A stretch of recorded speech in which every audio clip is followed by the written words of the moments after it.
of one people by another. You know, that terrible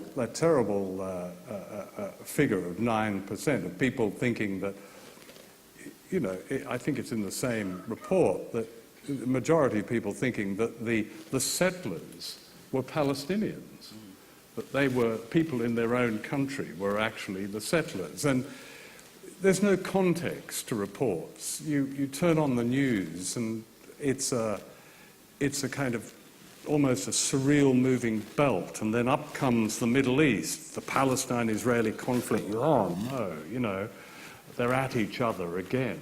Well, it's not like that, actually. It's the thing that we objected to most strongly when bad tyrants invaded parts of the world that the British government, the American government didn't want invaded and occupied it.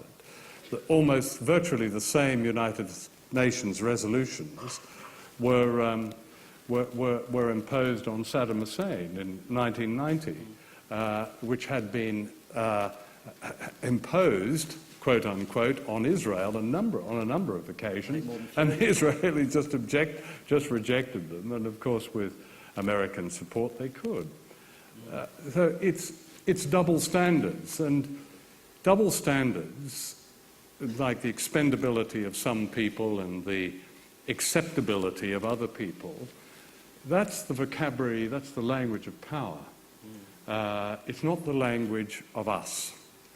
And when I say we and us, I don't mean, as you hear journalists saying so often, when they mean we, they talk about the government. Well, do you think we should be doing this? They say, Minister, you know. Well, we and us are people. In the United States, the administration is one of the most unpopular in history, but you actually wouldn't know that. So the we, when they speak about power over there, is the power of people. Yeah. I mean, you saw the results when you tried to report the Middle East conflict truthfully. If we look all the way back to 1970 and your first television documentary, The Quiet Mutiny for World in Action, you caused a furore at the ITA, which then regulated commercial television. It was a film about disintegration of morale among American troops in Vietnam, and the American ambassador to Britain then complained to the ITA about it.